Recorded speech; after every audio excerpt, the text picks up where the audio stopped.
আসসালামু আলাইকুম রহমতুল্লাহ। প্রিয় দর্শক, পটুয়াখালীতে মুক্তিযোদ্ধাদেরকে নিয়ে 26শে মার্চ স্বাধীনতা দিবস উপলক্ষে একটি আলোচনা সভায় সেখানে একজন জামাত নেতা বক্তব্য দিয়েছিলেন এবং সেখানে খুনি শেখ মুজিবুর রহমানের নাম নেওয়ার সঙ্গে সঙ্গেই কিছু ওই যে খুনি শেখ মুজিবুর রহমানের কিছু প্রেতাত্মা আছে না, মুক্তিযোদ্ধা যারা নামধারী মুক্তিযোদ্ধা এবং আওয়ামী লীগের সময় টাকা পয়সা দিয়ে মুক্তিযোদ্ধা হয়েছে, তো এইসব মুক্তিযোদ্ধা তারা ওইখানে খেপে গিয়েছে এবং তারা উচ্ছৃঙ্খলপনা করেছে।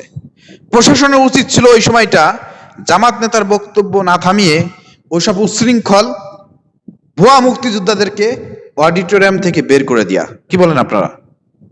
দেখেন, অসংখ্য মুক্তিযোদ্ধা বসে আছে, বিএনপির মুক্তিযোদ্ধারা বসে আছে, কিন্তু ওই যে ভুয়া মুক্তিযোদ্ধারা তারা কিন্তু ওইখানে ৬-৭ জন হায়েস্ট উচ্ছৃঙ্খলপনা শুরু করেছে।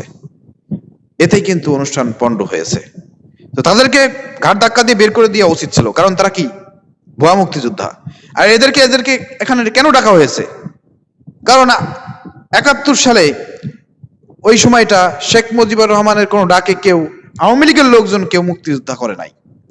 সে শহীদ প্রেসিডেন্ট জিয়াউর রহমানের স্বাধীনতা ঘোষক, তার ডাকে কিন্তু দেশের জনগণ রাস্তায় নেমে তারা মুক্তিযুদ্ধ সংগঠিত করেছে। ওই সময়টা আওয়ামী লীগের সবাই কি করছিল? শেখ মুজিব পলাইছিল পাকিস্তানে গিয়ে, ধরা দিয়ে পাকিস্তানে গেছে, ধরা দিয়ে চলে গেছে পাকিস্তানে।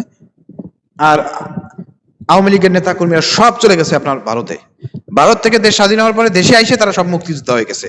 আর এই দীর্ঘ 17 বছর ধরে খুনি হাসিনার আমলে সবাই মুক্তিযোদ্ধা হয়েছে। এসব ভুয়া মুক্তিযোদ্ধাদেরকে দাওয়াত করে নিয়ে এসে অনুষ্ঠান পণ্ড করা এটা উচিত হয় নাই। এখানে উচিত ছিল ওদেরকে বের করে দেয়া।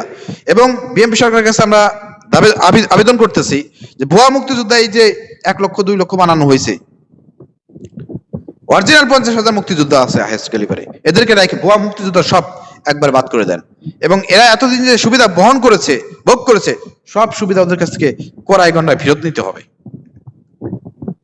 এই দাবি জানাচ্ছি। প্রিয় দর্শক, ভিডিও শেয়ার করে সবাইকে দেখার সুযোগ করে দেন।